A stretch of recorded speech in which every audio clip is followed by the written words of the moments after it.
Come meet me at the Musial with Alan and Daniel. We'll talk about the Cardinals all night long. Everyone come gather round, listen to your favorite sound. We'll talk about the Cardinals all night long. We'll talk the games and all the rest, about the team that we love best. We'll talk about the Cardinals all night long. We're gonna talk about the Cardinals all night long.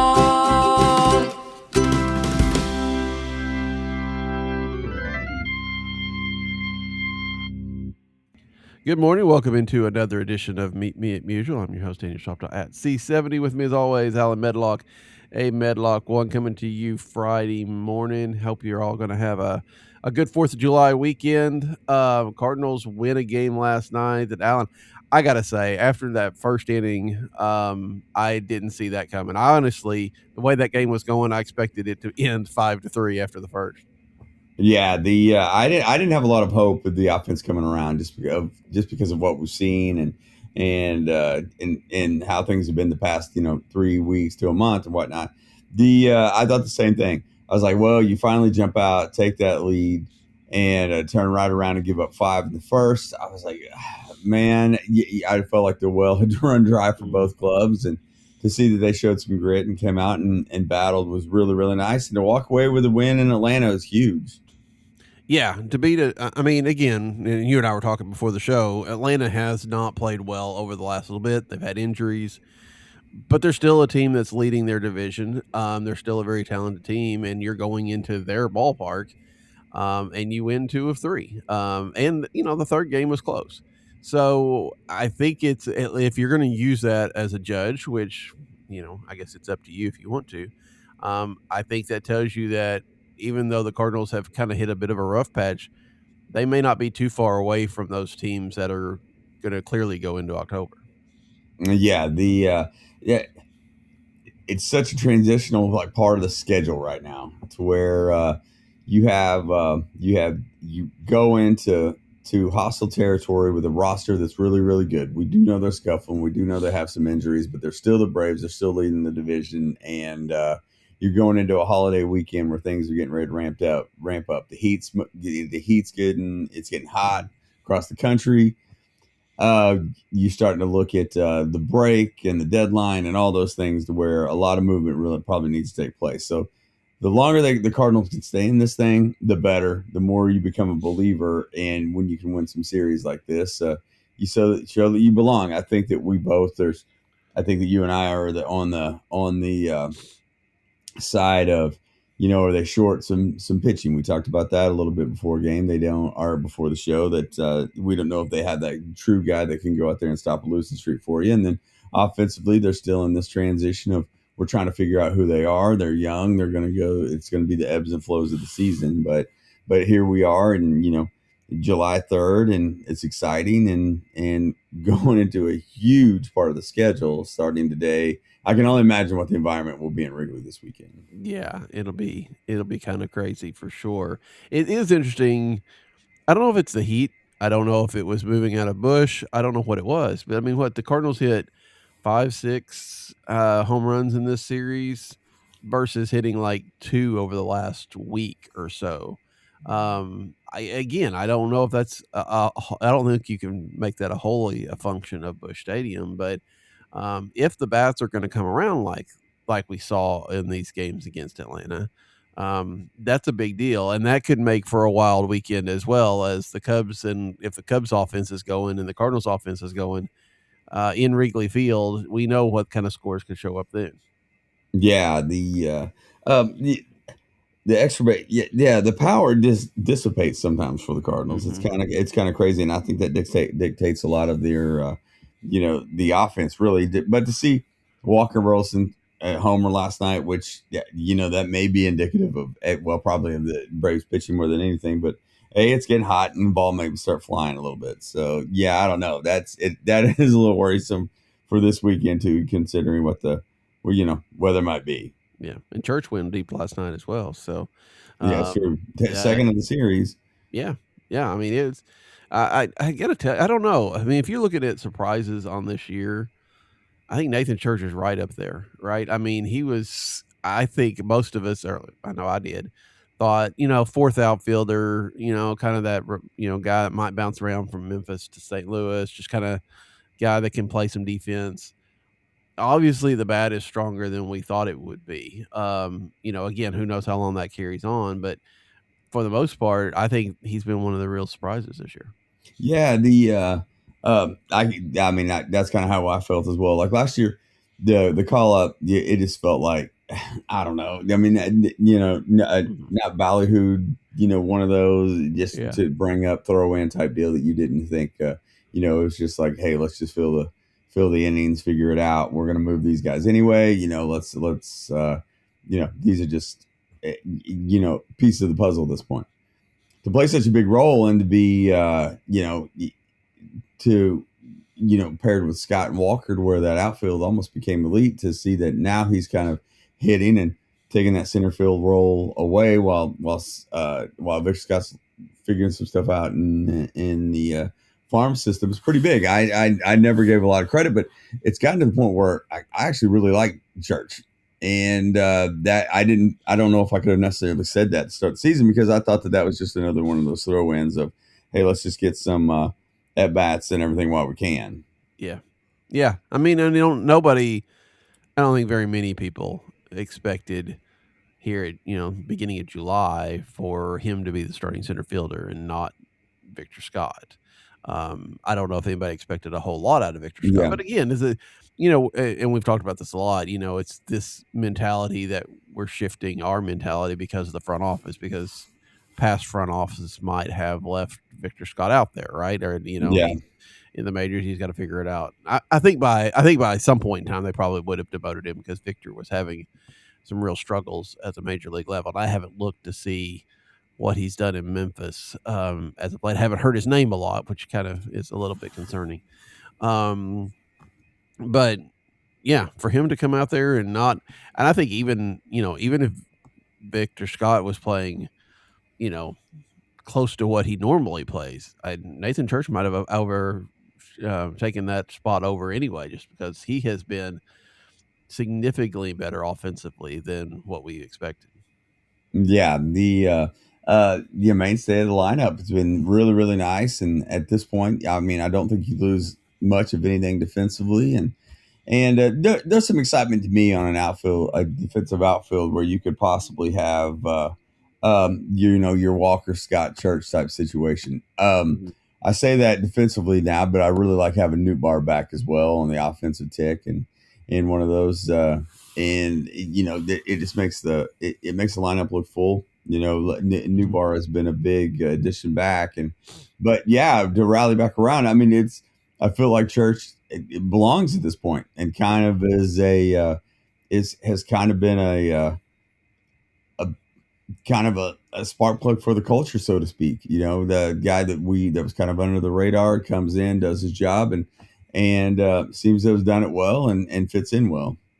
Well, and to take that to the pitching side, and I was thinking about this last night, Justin Brule had a rough start to his time in St. Louis, there's no doubt. But I mean, again, I haven't dug up the numbers, but probably the last 2 months, he has been not only a reliable part, but at times almost indispensable part. I don't know how many times he has come in, to a game like he did last night, come in early because the starter left. You have to get innings, and he goes 2 or 2 1/3, or last night 2 2/3 innings, and not, just kind of maybe he doesn't.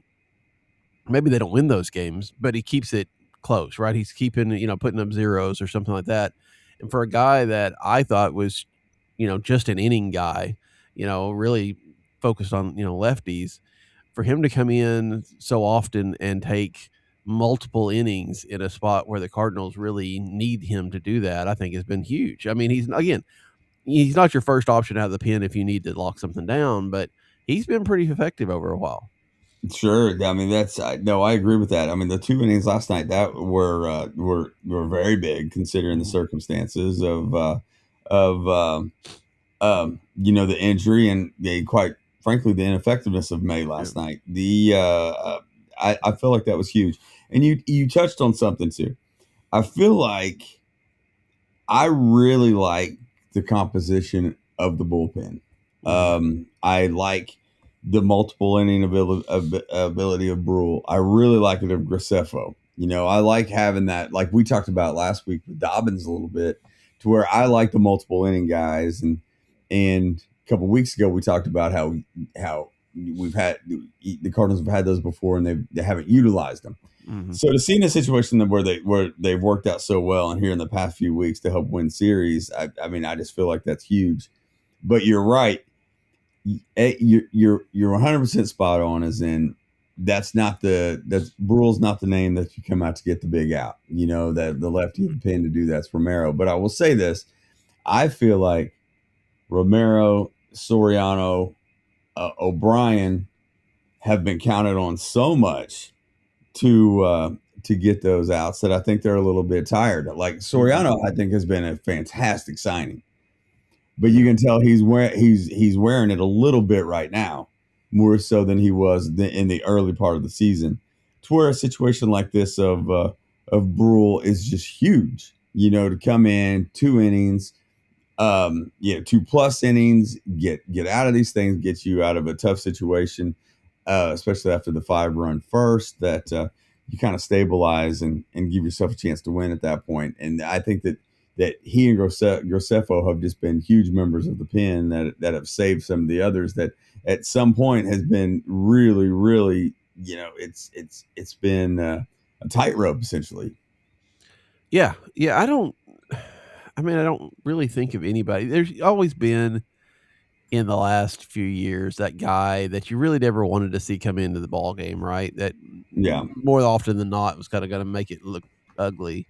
John King was that guy, and he's doing fine in Miami. So I don't know, yeah, but there's not too many of those out there right now. I mean, when Matt Swanson is on, he's good. Right now, he still has occasional games where he'll just kind of hit a wall or something. But since he's come lack back of from Memphis, command. Yeah.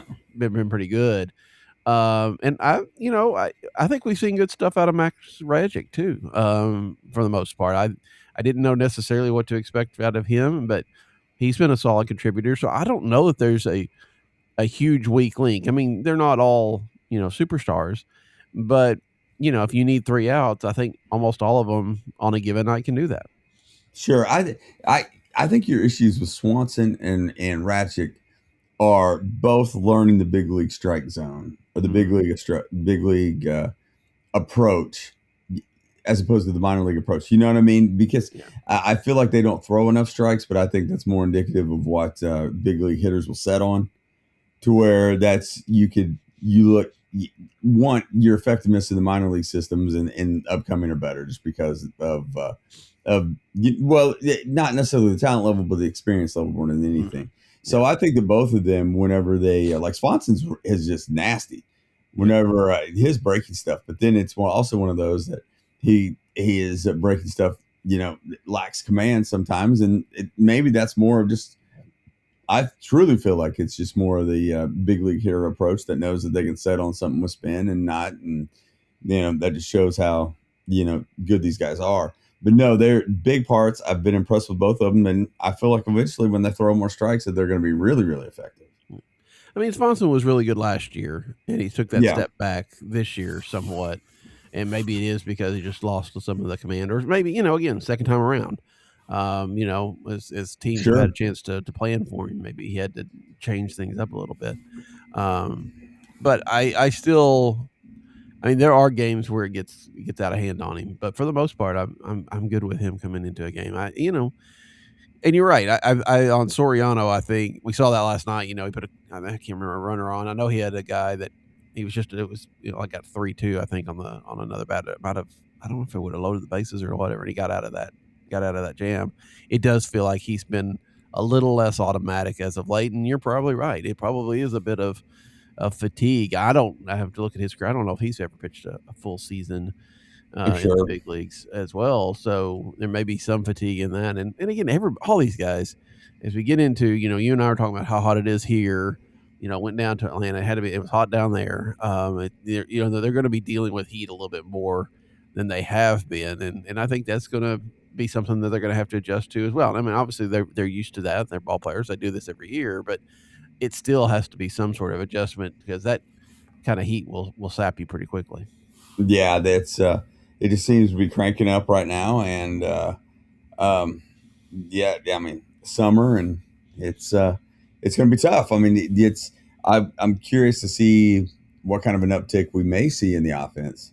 With the ball flying a little bit now, but yeah, fatigue will definitely play a part. Yeah.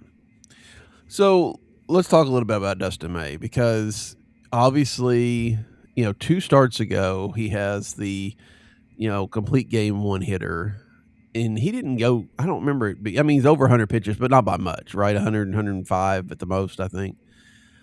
Last time out, got shelled by, was that the Royals? I think, I don't remember if it was the Royals. And then last night, even before he got hit by that line drive, just didn't seem to have command. Now, he had some back issues. They've pushed him off a start because of that. Is this a situation where, maybe we've seen the best of him, or is this a situation where, maybe it just needs a little bit of rest or something and he can get back at it? Yeah, I'm curious to see what happens with some rest. It's funny. Around here you have a bunch of Dodgers fans, and I was talking about the start where he was elite, and we were just talking about, they were like, you would see that on the Dodgers side a lot, and then it would be, he would just kind of fall off the map. And I was like, well, you kind of see that injuries wise and whatnot too. I mean, listen, yes, last night was very unfortunate, but he still did get tagged for 5 runs. I understand that he didn't give up with the last one, but it's still on him. So it was funny because I was watching the highlights this morning, and CJ Nikowski from the Braves broadcast goes, Marmal's walking off with the training staff, and Nikowski goes, well, I see a lot of things outside of injury where a change probably should be made right here. You know what I mean? As far as effectiveness, and he was spot on. And but yes, I do kind of wonder about that. Bad luck. Yes, you kind of wonder about fatigue.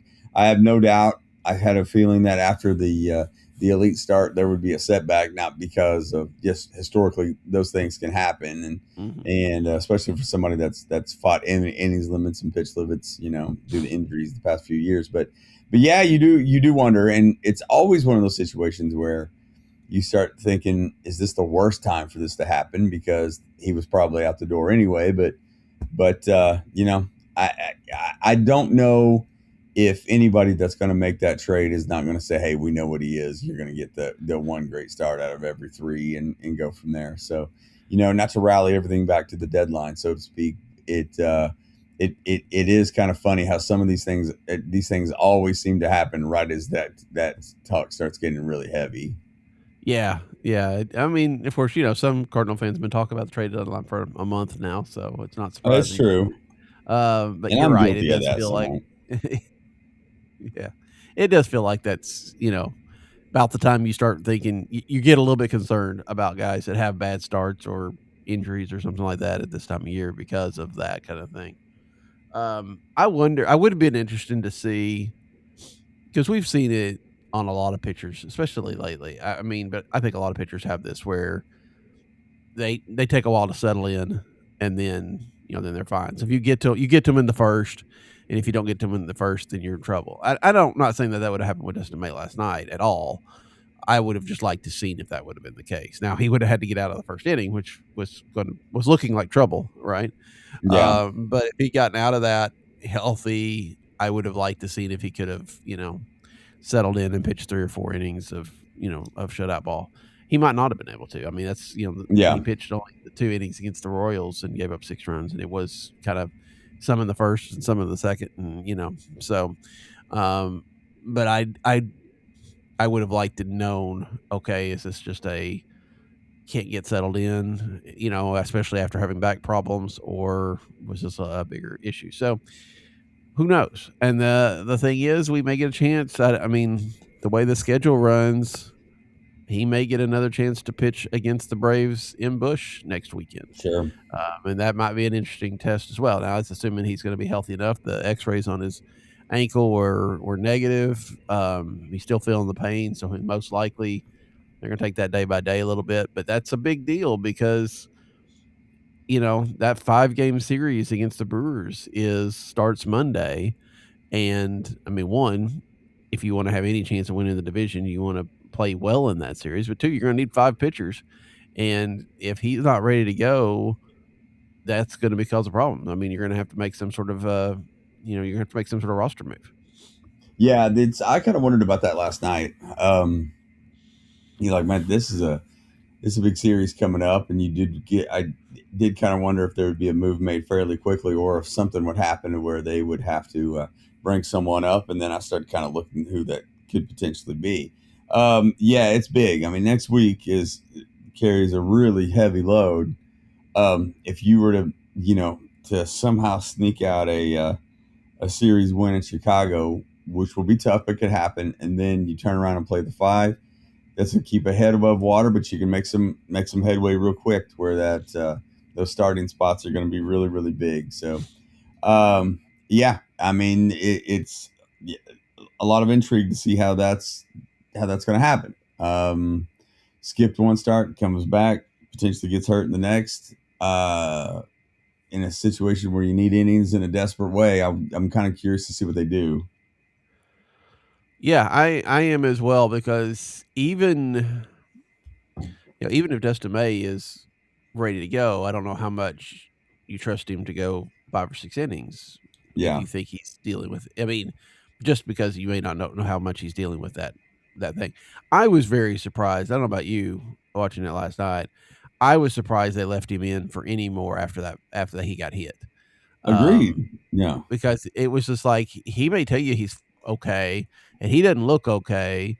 And, I know that you probably don't want to go to the bullpen in the first inning, but I think you also, there's a good chance he leaves a pitch up and he gets crushed because he can't, finish things. So he pitched 2 more batters or something of that nature, and you could tell because he got off the bat. He'd run off the mound to cover and just looked terrible. I expected Ollie and the company to be a little bit more proactive there and say, no, we're gonna make that move. Yeah, I would like to know some of the. Well, I mean, he probably talked himself into it. I would say I don't know. I was really surprised too. And that I was like, well, a lot of signs point to this. This move probably needs to be made pretty quickly anyway, and yeah, that was somewhat surprising. You'll see how it goes. I mean, of course, X-rays come back, but that's a hot shot right on a bony part of your ankle, and we'll see how sore it is. Moving forward and what they decide to do. Yeah. Like, I mean, today is going to be interesting. I mean, and I know everybody just other than Brule had the 1 inning appearance like yesterday, but if things were to get ugly early, I would like to see what they may have to do, because they may have to make a move after that. Yeah. I mean, and it's very possible, right? Matthew Liberatore goes today, and we saw a good start out of Matthew Liberatore last time out. A fairly good start. A lot better than we've seen out of him in a while. I don't, of course, the easy thing is to say the Cardinals put Ivan Herrera back there versus Pedro Pages, but that's almost counterintuitive to some degree. Maybe Pages is just not working with him. Maybe it was just a fluke. I think it's more just a fluke than anything. But yeah, you put Matthew Liberatore with his struggles, especially with the home run, in a day game at Wrigley against a Cubs lineup that scored 23 runs against the Padres 2 nights ago. I mean, it's either going to be there's a non-zero chance that this is one of those games where Matthew Liberatore gets just absolutely torched and has to stay out there and wear it because there's just nobody else, because you can't burn your bullpen 2 nights in a row. Yeah. You're right. I mean, and I say that just because things can get away from Libby pretty quickly, and that could be the case. I don't want to underscore this as well. Being a holiday weekend and that place is going to be crazy. Yeah. Yeah, and the situation weather may not dictate much, but it could get wild in a hurry, and it may be one of those where you've got to eat 4 or 5 innings regardless, and we'll see how it goes because the Cubs are definitely on a heater right now that where they haven't been in the past month, and it's a little bit scary. Like I mean, I can't personally can't stress this enough just to go in and try to win one of them. Yeah. Pull it up right now. At least right now, there's not a whole lot of wind in Chicago. We'll see if that's the case this afternoon. But that's the last thing. Yeah, is the ball is the wind flying out. And I mean, again, yeah, you'd love to win one. You'd hope I mean, you'd really want to win two, but obviously, if you can get out of there with one, and I mean, I think that's reasonable enough. Given the it's Liberatore and I think McGreevy and Palante, which should be able at times to be able to, and if the Cubs are going, and it may not matter, but you could see that you could take one of those games, especially if the bats are starting to come around like we saw in Atlanta. And the Cubs are good now, but we've seen that the Cubs are a very streaky team, and yeah. sometimes all it takes is getting that first one, and maybe that sends them in a bit of a spiral. I don't know. I'd like to think that, but I sure don't want to see them have another 10-game winning streak by sweeping the Cardinals this weekend. Yeah, that's true. And stranger things have happened, but a lot of times in this series, it kind of you can kind of turn it on its ear, and it's never it doesn't go as planned. So it's going to be interesting. It'll be fun. I've been looking forward to this. I mean, the 305 start today will be big, and just looking forward to it. See what they're made of. Yeah, Cardinals took series 1 while we were there, and let's see what happens on a holiday weekend. Which I just can't imagine what the atmosphere is going to be like in Chicago. No, it should be pretty wild all the way around. And then they come back for that 5-game series against Brewers, and I think for that series, I think you want to win 2, right? If you can win 2 out of 5, you feel pretty good. I mean, you lose ground that way, but I don't know that anybody's looking at winning this division. I mean, really, honestly, the Brewers are a really good team, and their Cardinals are 7-8 games out now. Even if you sweep that series, you're not taking. You can make it closer, but if you can win 2 of those 5, just to stay competitive there, I think that's a big thing. But again, all of this may not matter, right? I mean, it still sounds like Chaim Bloom's going to stay the course on what he does, and if that, it's going to be very interesting, especially in the maybe aftermath, to hear if they don't trade Dustin May. I think they will still, but or if they don't make a move because they want to stay somewhat competitive this year. Obviously they're not going to add to this team. I think it's just, will they sell as much as they could? Yeah, no, I agree with that. I like we've talked quite a bit, and we threw some names out to each other recently, and I want to get into some of that here in just a little bit. But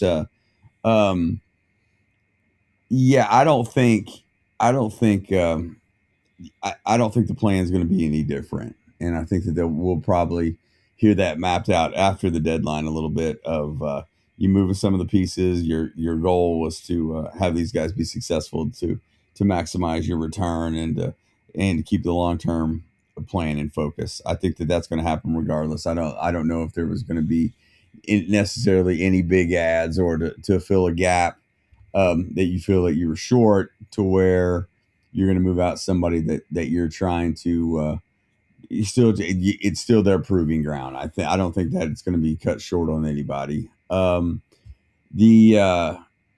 think you're going to hear a ton of names brought up now, outside of May, and I don't think that it looks like a sell-off, but I think the idea that they're that they're open for business. Not to steal a line from the Mo days, that the fact that they're going to be moving guys out, not necessarily bringing guys in. I think you're going to hear a lot of rumors about some of these position players and what the return could be.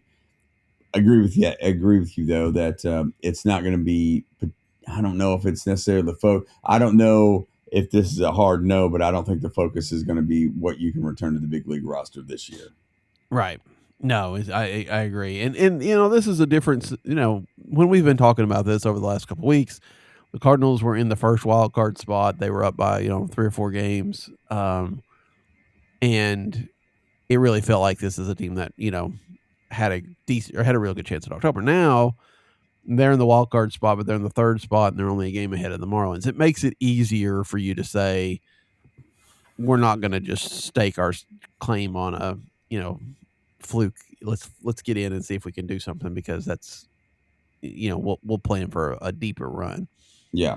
And that helps the political cover, if you will, for Heim to do. It may not change his approach, but it makes people accept it a little bit more, I guess, because if you're in that first wild card spot and you start selling off Dustin May and Lars Nootbaar, people get a little bit more aggravated than if you're in the last spot or right outside of it. Because we've seen in the past, and we've talked about it before, they were, 2 years ago, they were at a spot where they probably should have sold, like Ryan Helsley and all that, and because they were right outside the All-Star, outside, but, they went chasing, didn't do them any good, and it just kind of kept the cycle going. And this front office isn't going to do that. I mean, that's fine. It's just trying to sell that to some of the fans that are like, why are we not going for it when you've put this team together? Exactly. And and there's a part of me that's like that too, just because you don't know if this isn't the year. Yeah. You know what I mean? Of the guys. I'm more inclined to think now that I think we may be seeing the beginnings and now a few months into what could be a really promising run. Just because I think that I'm a believer that Walker, this is for real. Burleson is a hitter that I'm a big fan of, and I like what we've seen out of Weatherholt, and I think that will keep. I think that will keep progressing, just to target a few of the lineup mainstays that are every day. And I also that being said, go ahead. No, you're good. Go right ahead. Well, I was going to say, I think that if they had a stronger pitching staff, or have more strikeouts, then maybe you could make the argument you need to push. Agreed. But this staff isn't where you want to, what you could actually expect them to do much in October. No, and we've discussed that at length. That there are ups and downs of the offense, and to me that is somewhat expected. I mean, you bring up Crooks and Jordan to get experience, and neither one of them are really hitting right now. But one, you can't throw that out right away. Mm-hmm. You're trying to figure out what Masyn Winn is, and we know he's a defense for a shortstop, but you wonder how much he's going to be able to contribute offensively. Now, last night was 3 hits, and all those things. I'm a big Winn guy because I think that up the middle defense is imperative, and I think we can look way too much into numbers on a guy like that when ultimately he's still a winning player. Not necessarily to go down there, but all that to say is, we've known that the rotation was what it was from the beginning, because we're trying to figure out what they're going to be in the long game. And we knew that there was potential to have issues. Were they really, really good over a stretch? Yes. Have they been really bad over a stretch? Yes. I mean, I think we're seeing that with Liberatore right now, to where it may be getting to the point with the Liberatore of, hey, we do know what he is now, and that's the inconsistency, or maybe this may be the better fit than what he's doing now. So yes, we knew that I think that every team kind of goes by what happens in your rotation. I think we're seeing that now, and not only that, it's just proving what we kind of thought early in the season, that hey, that's going to be the weak link, because we know that that's where they're going to try to see the most growth. Yeah, I will say on Masyn Winn, last 15 games, he's hitting 340 with a 434 slug. His last 30 games, he's hitting 270. Still not walking as much as you'd like, but I think we're seeing more of a solid, and when you put that kind of offense with his, amazing Agreed. defense, Yeah. it's a lot better. Agreed. I know, overall you're looking at a, under 250 batting average, but I think that, he's kind of come around a little bit. And like you said, 3 hits last night, that helps a lot. But it feels like he's come around, and he's still not. He's gonna get you those, flare hits and all that kind of stuff. It'll be interesting to see if they'll ever let him do much running, um, but yeah, I just, and I don't know. The Cardinals have had their, and we've talked about it. I look, Quinn Matthews has had some success. We'll see if we see him. Liam Doyle is still trying to figure things out, and Drangelo Sinja, I think, he's still a AA. Yeah. They don't have. They're not. If they made trades this winter or at this trade deadline, I still wouldn't be surprised to see them bring pitching prospects back. I would. Yeah, I almost expect it. Really. Yeah. No, I couldn't agree with you more on that. Just because, even to answer the bell of, or answer the question of, who comes up fairly quickly. If something is wrong in the, Dobbins is probably due back fairly.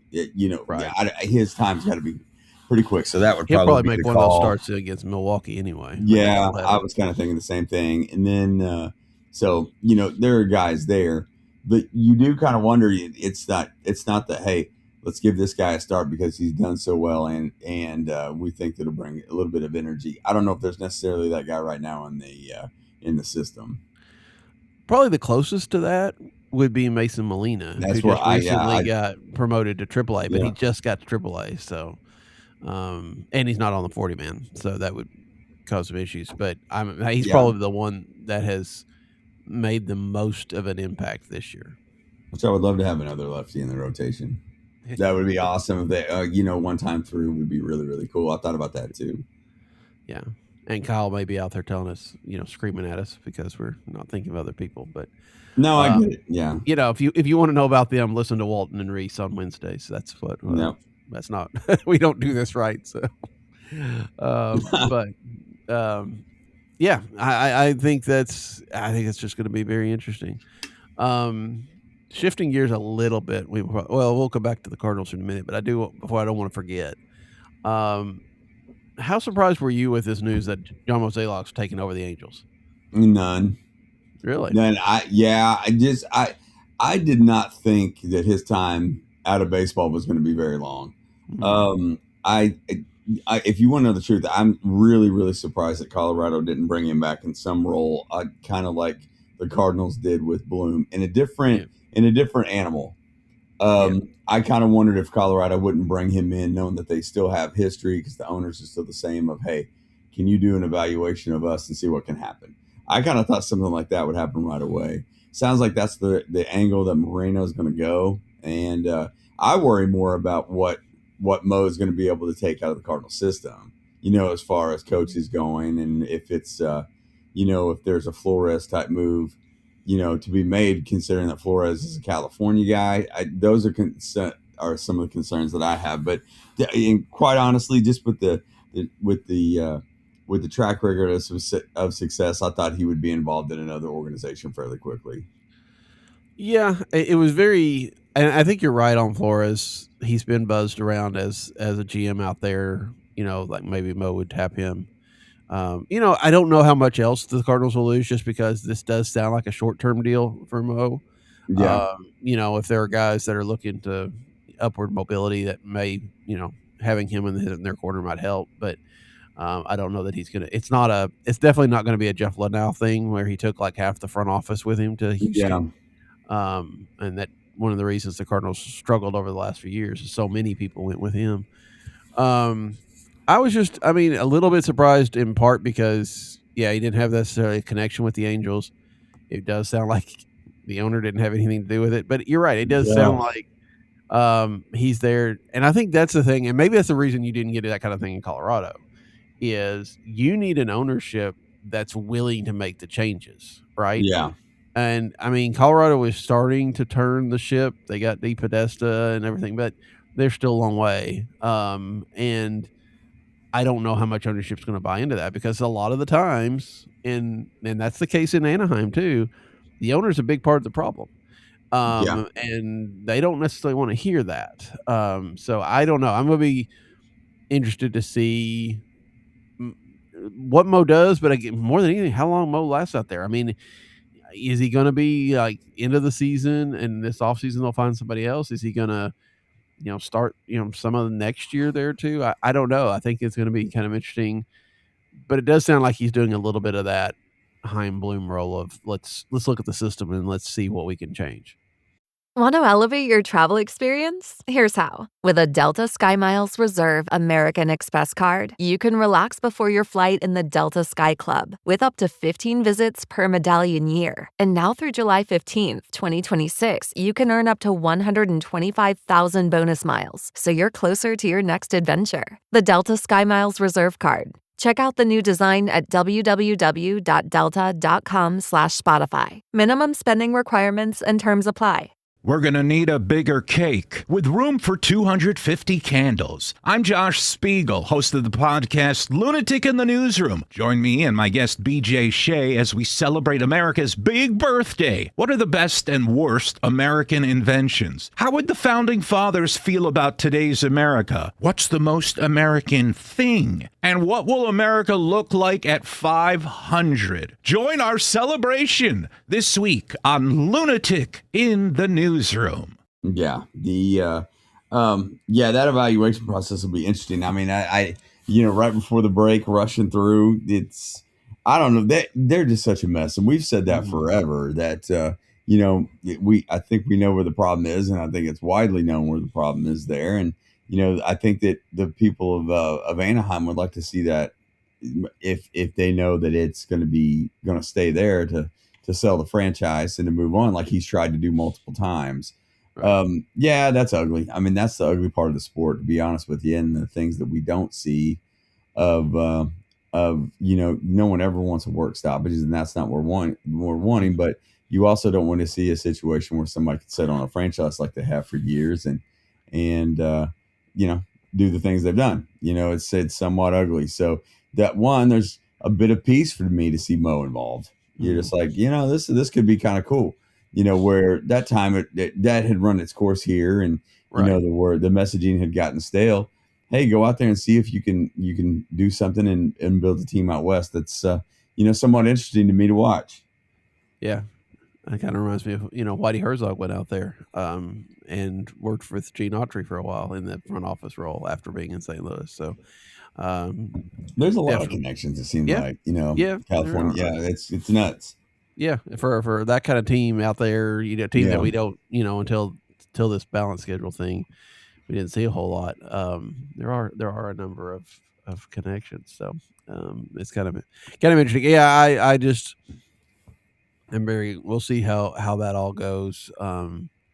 And if Flores goes out there, I mean, he's obviously done a fine job as draft in charge guy. Sure. But he's been promoted anyway up here, so he's going to have a little bit, somebody else is going to have some hands on this draft this year.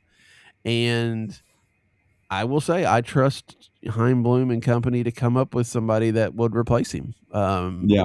If that's the case. Now, obviously, we're not trying to run him off, but if he can go and be a GM, and if that's what he wants to do, I mean, it's not going to happen here, at least not for a while.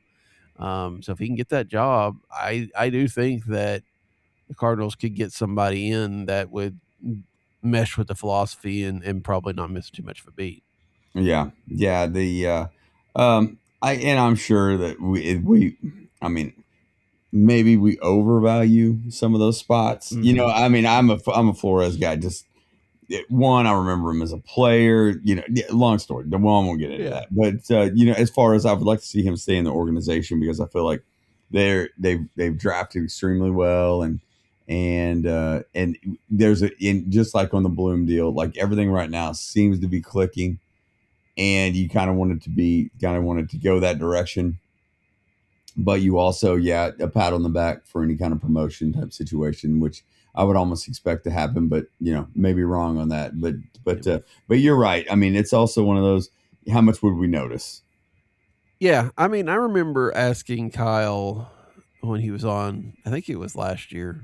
At the beginning of last year when he was on, if this coming draft, or maybe it was 2 years ago, maybe before the Weatherholt draft, was a key one for Flores to maybe keep his job. I think because we knew that Bloom was coming in and he needed a good draft to maybe keep it. And Kyle didn't necessarily think that was the case, but you also look and, up until this year, right? Some of those big splashes that we had assigned to, Flores, like, oh, wow, these are great drafts. Well, that was, Jordan Walker, who wasn't doing anything until this year.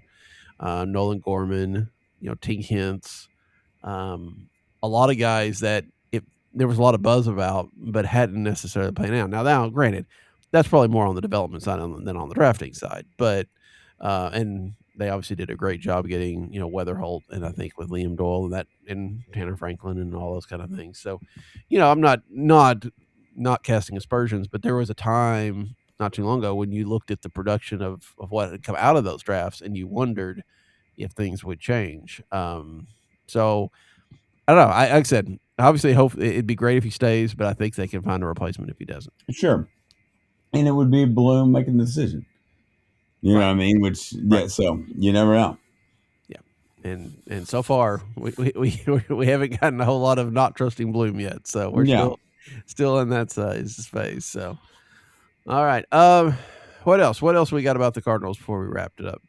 Well, let me real quick, and this will not be real quick, but we're gonna have to make it real quick. That's fine. We're good. I sent a message to you earlier this week of, Bernie made the comment about Masyn Winn, the availability of Winn being on the market, which the Athletic immediately took and ran that he was out and about. Then I threw this out to you of, is there a world where you see Herrera being available?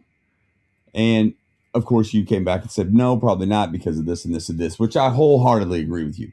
I also disagree that Wynn's going to be moved. But it does beg the question to me when we bring this up about what they have as far as somebody right now, pitching-wise in the organization that you think they're going to have to make room for this guy because he's moving quick or he has dominated the minor league system.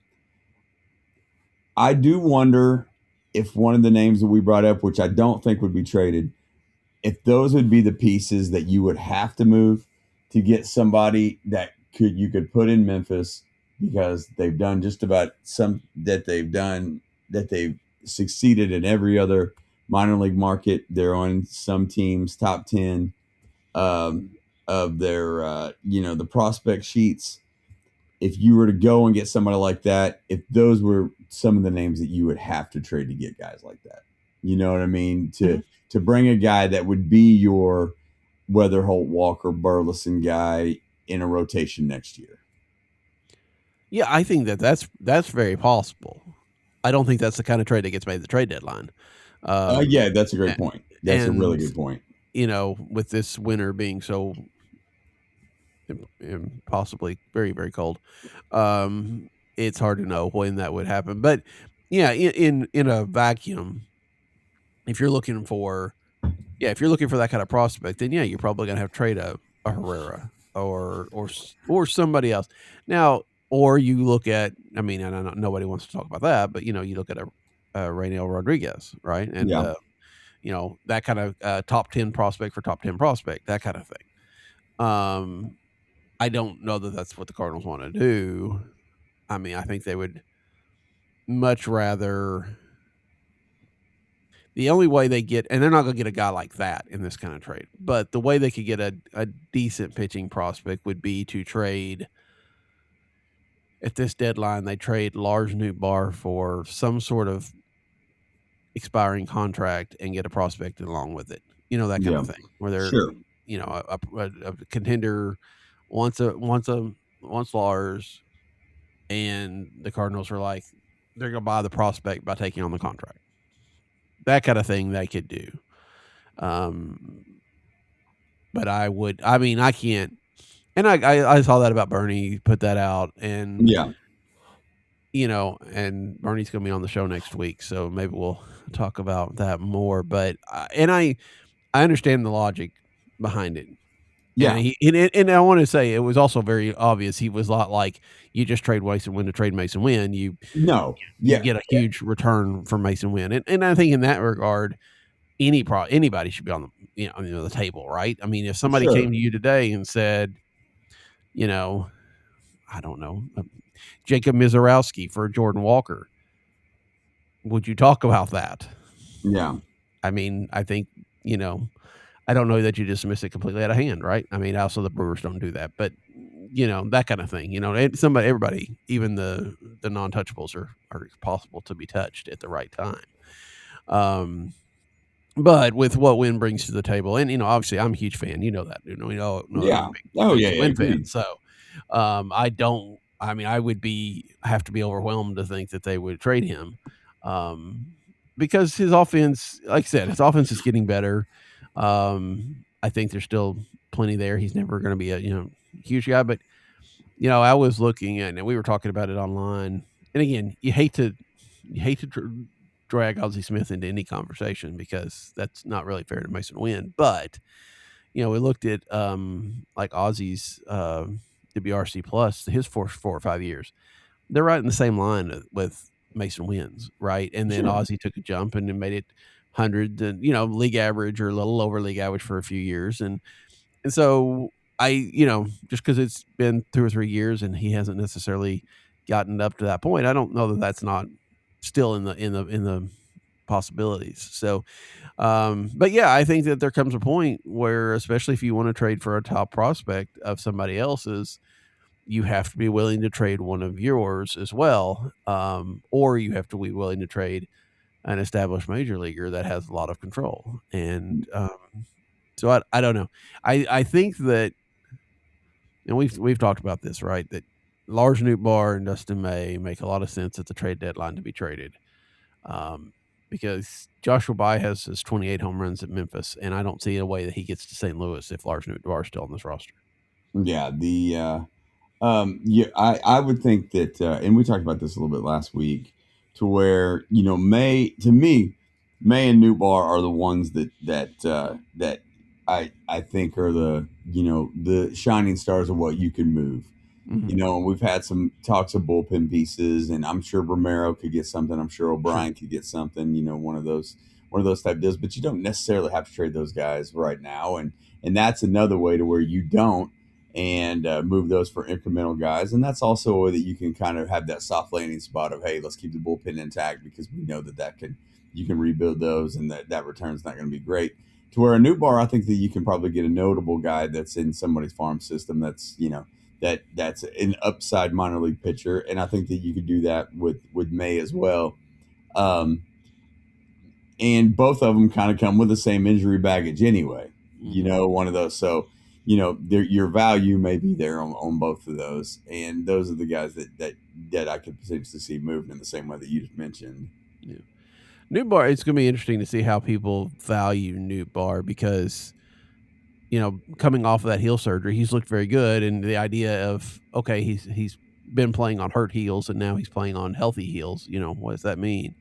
Again, this is not you talked about it, not the greatest time for Dustin May and then to have back issues and things of that nature. It's not as much the production on the field because you're right, people are going to factor that in. Is he going to stay healthy enough to make 6 starts for us down the stretch or something of that nature? And hopefully he can come out and at least pitch 5 or 6 innings pretty soon and put some of that to rest, because I think that's probably the thing that, and it may be that if he struggles enough that you're not getting the offers you think, then he stays. I mean, I don't know. He's got a mutual option, so it's probably not going to get exercised. But I don't know if there's a point where you'd rather have a AA lottery ticket than nothing. I don't know if that's the case with him. I think that you'd have to get some sort of, not an overwhelming return or anything like that, but something that you think is going to help in the next couple of years. Not just we've got to get this guy off our roster. Yeah, no, I agreed, and I think that is that's a great point, and I would love to know you know, I would love to see the process of yeah, you sign these guys with the thought that hey, you're successful, and that could be a move that we bring back. Where where what your target is on the return. Does that make sense to where from the Yeah. beginning you're just like if he does this and lives up to this, what we can get back in return and where that breaking point is of now to where it's like, well, you've done well for us, you were great in the clubhouse and all kinds of stuff and here you go and we'll take this guy that's just out of the top 30 in this other organization. You're exactly right on that. I kind of wonder where the line is drawn on those moves. Yeah, and I don't know. And it's also that line shifts if they have discussions about an extension beforehand. Yeah. You know, whether they would do that or not, I don't know. But you can see the logic of having some sort of veteran presence and a guy that's at least more often than not been successful, leading a staff of young guys. Because I don't think you're going to get that out of Matthew Liberatore. Michael McGreevy has that kind of feel to him, maybe a little bit, but you also still wonder when that if he's going to be able to keep the smoke and mirrors up. Yeah. So I mean, there's an argument to be made that if you wanted to sign May to a 1 or 2 year extension, there's something to that. There's also that idea of, hey, we're going to trade you, but we'd be interested in signing you in this winter. Because I think Dustin May has enjoyed his time here, and I think he might do that. Might say, hey, we'll talk. I never know what the offers are going to be, but he would be open to coming back, even if you traded him. So I don't know. I think that all those kind of things factor into what the package needs to be to get him traded off. And I think it's just going to depend on how desperate teams are. If Scooble's on the market, which he should be, I mean that's obviously going to get a lot of attention, and it may be that he, it's like, hey, Chaim Bloom can say, hey, look, you can get a guy here being effective. He's not that level, but he's also not going to cost you that much. And maybe the price, he gets a little extra just because the price looks low compared to what Scooble's is. Yeah. That's a good point. I mean, it's some of the names on the market which I haven't really turned into that on the arms. I mean, of course, he's going to be the Scuba is going to be the albatross, but there are going to be some names out there, and you kind of wonder where May would fit in. I mean, a lot of it, I want to see if he makes this next start. That could be pretty big. I mean, I don't think that it's going to definitely dictate what they're going to do, but I do want to see how his health wise is because the history has not been great. Mm-hmm. Yeah, I mean, Sonny Gray could be out there if he waives his no trade. So that's another guy that's probably ranks ahead of May. And I'm not sure, there may be another possibility or so, but who knows? I mean, if the Tigers get on a quick, start off on a really hot streak, does that change their equation? I don't know that they can get on enough of one to. Pull that up real quick and see where they're at. I don't know exactly. I know they've struggled. I mean, they're 8 games behind the White Sox and Guardians for the division. A fairly weak division. I mean, if you cut that down to 4 over the next 2 weeks, do you still sell? I don't know. They're farther out in the wild card, so they'd have to be a division thing. But I imagine they will. I mean, they almost have to, without some sort of miraculous turnaround. So, yeah. Will be interesting. We'll be interested to see. We'll talk about that. The Cardinals, and next Saturday, while you're out in Hawaii, Alan's just going to ditch me for the tropics, so that's not surprising. Most people would, but they're going to have the draft next week, and I think that's going to be kind of interesting as well, with all the picks that they have, and what kind of, especially if they go like a college, either bat or arm, probably a bat in the first round.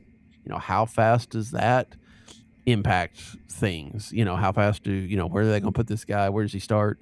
and how fast can he move up the ladder as well. I think there's some interesting things to see from that draft. Is there anybody, I know you follow college baseball and stuff like that. I don't know how much, if you've got anybody that you'd like to see them target in their 13th pick. Yeah, well, it's one of those that we've talked about this for years. The Major League Baseball draft is so weird just because of the slot pricing. In one of those, I thought they had a heck of a draft last year. There are some guys that I think can move fairly quickly out of college, but they're going to be the top 5 guys. Right. One of those type of situations. So Cardinals are in that situation to where I'm sure they're digging through their due diligence and all that. But there are some names out there. I don't think it was a super talent heavy draft or class, but there are some guys that I think do move fairly quickly. And another thing too, I think we're going to see a lot of that throughout college baseball now. Yeah, probably so. And it's always interesting to see if any, who drops that shifts the equation. Maybe they don't drop as far to the Cardinals as, Weatherholt and Walker and people like Gorman did before. But even somebody drops from 1 to 4 or 5, that might change the calculus for a lot of other teams. So, well, and NIL money and stuff like that has completely changed the way that this is going to work too. With the Harrison kid is going to stay at Arizona State to play another year, to where if he came out, he would be a top 5 player. Yeah. And I felt like that was interesting, and I wonder how much. I mean, you get paid more in college now than you do in these early contracts, and that's that tells you a lot about where everything is in the state of, so to speak, amateur athletics. Right. Yeah. I mean, you might as well, bank that.